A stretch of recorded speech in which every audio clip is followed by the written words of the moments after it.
سے موقع کو ہم ضائع ہونے سے بچائیں، اور ضائع ہونے سے بچانے کا ایک ہی ذریعہ ہے کہ ہم آپس میں اتفاق و اتحاد سے رہ کر کے اس مقدس مہینے کا احترام کریں اور نماز کی پابندی کریں۔ شاعر کہتے ہیں کہ رحمت کا ہے دروازہ کھلا مانگ ارے مانگ، قسمت سے ہے یہ ماہ ملا مانگ ارے مانگ، انعام خداوندی سے بھر جائے گا دامن، ہے جوش پہ دریائے عطا مانگ ارے مانگ۔ اس ماہ رمضان المقدس میں ذرا مانگ کے تو دیکھ، پائے گا طلب سے بھی سوا مانگ ارے مانگ۔ اور حضرات محترم شاعر کہتے ہیں حالات کو مد نظر رکھتے ہوئے اور اس مقدس مہینہ کو مد نظر رکھتے ہوئے قابو میں رکھنا سیکھ لے اپنی زبان کو، قابو میں رکھنا سیکھ لے اپنی زبان کو، آ جائے نہ جلال کہیں آسمان کو، آ جائے نہ جلال کہیں آسمان کو۔ 1400 سال ہو گئے تاریخ پڑھ کے دیکھ، 1400 سال ہو گئے تاریخ پڑھ کے دیکھ، کوئی گھٹا سکانا محمد کی شان کو، کوئی گھٹا سکانا محمد کی شان کو۔ معزز سامعین کرام، آئیے بات کو شروع کرنے سے پہلے ہم اور آپ مل کر ایک مرتبہ درود شریف پڑھ لیں۔ اللہ رب محمد صلی اللہ علیہ وسلم تسلیما، صلاۃ و سلام علیک یا رسول اللہ یا رسول اللہ یا رسول اللہ صلی اللہ علیہ وسلم۔ 5 منٹ ہم آپ کے سامنے میں بولنے کی کوشش کریں گے۔ 5 منٹ میں جو بات آپ کو کہی جائے بہت غور و فکر کے ساتھ سننے ہیں، اور اس پہ صرف سننے نہیں عمل بھی کرنے ہیں۔ اللہ تبارک و تعالیٰ قرآن مقدس میں ارشاد فرماتا ہے شہر رمضان الذی انزل فیہ القرآن، بے شک ہم نے قرآن مقدس کو اسی مقدس اور محترم مہینے میں نازل کیا۔ حضرات محترم، ہمارے ذہن و فکر میں ایک سوال آیا اور ہم نے قرآن سے پوچھ دیا کہ اے قرآن تو بتا کہ تو آیا کہاں سے؟ قرآن کہتا ہے کہ میں رب العالمین کی بارگاہ سے آیا۔ ہم نے پھر پوچھا کن کی بارگاہ میں رب کعبہ نے بھیجا؟ قرآن کہتا ہے رحمت للعالمین محمد رسول اللہ کی بارگاہ میں بھیجا ہے۔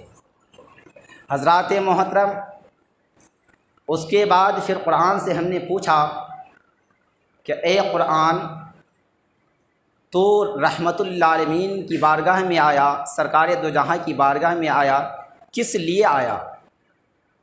قرآن کہتا ہے ھدی للناس، انسانوں کی ہدایت کے لیے آیا، انسانوں کی رہنمائی کے لیے آیا، انسانیوں کی پریشانیاں، انسانیوں کی غلط فہمیاں کو دور کرنے کے لیے آیا۔ حضرات محترم، ہم اسی قرآن مقدس کو چاہنے والے اور ماننے والے ہیں۔ آج بڑے افسوس کے ساتھ کہنا پڑتا ہے کہ آج ہمارے اوپر اتنی وبا، اتنی پریشانیاں، اتنی مصیبتیں کیوں آ رہی ہیں؟ کیا ہم نے کبھی ان باتوں پہ غور و فکر کرنے کی کوشش کی؟ نہیں کی۔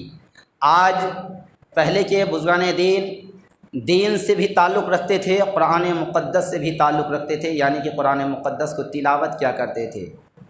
آج ہم میں نہ دین رہا نہ قرآن رہا، نماز پڑھتے ہیں قرآن کبھی نہیں پڑھتے، اپنے گھر والوں کو کبھی صحیح باتیں نہیں بتاتے ہیں، صحیح راہ نہیں دکھاتے ہیں۔ اگر کہہ بھی دیا بعض کی زبانوں سے ایسی بھی سنتے ہیں ہم کہ حضرت نماز پڑھنے کے لیے کہتے ہیں، پڑھتے ہی نہیں ہیں۔ اگر گھر کا گارجن اگر تیار سخت ہو جائے تو ہر حال میں وہ نماز پڑھیں گے۔ حضرات محترم، مقدس مہینہ میں بھی اگر کسی گھر میں نمازی نہ ہو تو بڑے افسوس کی بات ہے۔ اس کے علاوہ حالات کو مد نظر رکھتے ہوئے جس طرح سے ہیں، ہمیں ہر کسی کے چہرے پر ماسک ہونا لازم ہے۔ نماز کے وقت اتار لیں مگر ماسک ہمیشہ لگا کر کے رکھیں، خاص طور پہ جب مسجد کے اندر آئیں۔ بوڑھے ہوں، جوان ہوں یا بچے ہوں، جنہیں کھانسی نزلہ زکام ہوں، ان سے مؤدبانہ اپیل ہے کہ وہ 1 دن 2 دن، 1 وقت 2 وقت، جب تک کہ صحت صحیح نہ ہو جائے وہ گھر میں ہی نماز ادا کریں۔ اس کے علاوہ ہمارے اوپر وبا کیوں آتی ہے؟ ہم کسی اور کو اگر بدنام کرتے ہیں تو یہ ہماری سوچ بالکل غلط ہے۔ ہم نے قرآن سے دور ہوا، اللہ رب کعبہ نے ہمارے اوپر یہ عذاب نازل کیا ہے۔ لہٰذا ہمیں قرآن کو صدق دل سے اپنانا ہوگا، قرآن مقدس کو اپنا کر کے اس پہ عمل بھی کرنا ہوگا، اس کی تلاوت بھی کرنی ہوگی۔ آج ہم نے قرآن مقدس کو اپنانا بھی چھوڑ دیا اور تلاوت بھی چھوڑ دیا۔ ہم کہیں گے کہ حضرت یہ کیسے ہو سکتا ہے کہ ہم نے قرآن کو اپنانا چھوڑ دیا؟ صحاب قرآن کو ہاتھ میں لے لینے سے صاحب قرآن نہیں ہو جاتے، بلکہ قرآن مقدس کو تلاوت کرنے سے صاحب قرآن نہیں ہو جاتے، قرآن مقدس کو ماننے والے نہیں ہو جاتے، بلکہ اس پہ عمل کرنے والے صاحب قرآن ہوتے ہیں۔ آج رمضان شریف کا مہینہ چل رہا ہے، ان میں سے چند ہی ہوں گے جو قرآن مقدس کی تلاوت کر رہے ہوں گے۔ رمضان شریف کا مقدس مہینہ چل رہا ہے، ہمارے اوپر زکوٰۃ اگر 100 روپے نکلتے ہیں تو ہم 10 روپے نکالنے کی کوشش کرتے ہیں۔ کیا ہم قرآن مقدس کے خلاف نہیں چلتے ہیں؟ قرآن مقدس میں رب کعبہ ارشاد فرماتا ہے وَأَقِیمُوا الصَّلَاةَ وَآتُوا الزَّکَاةَ، پہلے نماز قائم کرو پھر صاحب نصاب ہو زکوٰۃ ادا کرو۔ کیا آپ کو معلوم نہیں کہ سیدنا صدیق اکبر رضی اللہ تعالیٰ عنہ کے زمانے میں ایک صحابی تھے ثعلبہ، جن کے اوپر زکوٰۃ فرض ہو گئی تھی، اور جب انہوں نے زکوٰۃ ادا نہیں کیا، نہ کرنے کی کوشش کی، تو وہاں پہ سرکار کی بارگاہ میں بہانہ بازی کیا، ابو بکر صدیق کی بارگاہ میں لے کر کے آیا، جہاں 100 روپے نکلنے تھے 10 روپے لے کر کے آیا۔ ابو بکر صدیق نے کہا جس زکوٰۃ کو سرکار نے مردود قرار دے دیا ہو، اس زکوٰۃ کو ابو بکر صدیق قبول نہیں کر سکتا۔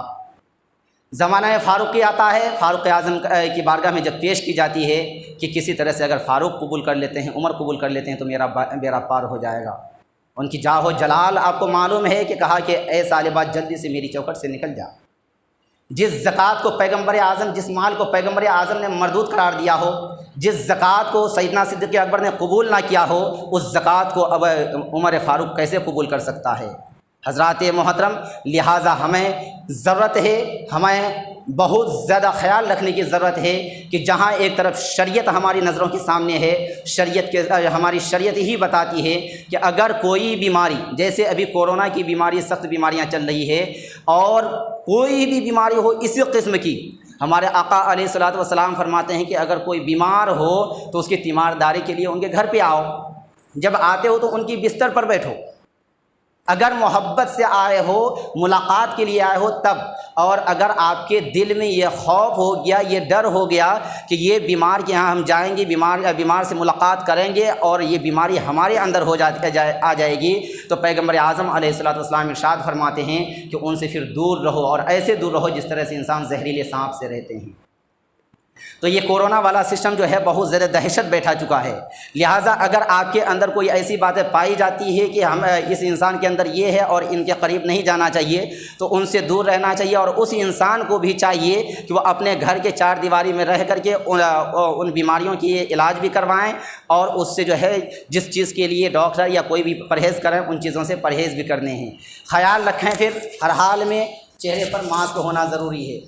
ابھی دیکھیے اتنے آدمیوں کے پاس میں کن کے پاس ماسک ہے؟ بس 2-4 آدمیوں کے پاس ماسک ہے۔ اگر کوئی بات ہو جاتی ہے، کوئی سامنے آ جاتے ہیں، آپ کیا دکھائیے گا؟ لہٰذا ان باتوں کا خیال رکھیے، اور زکوٰۃ وغیرہ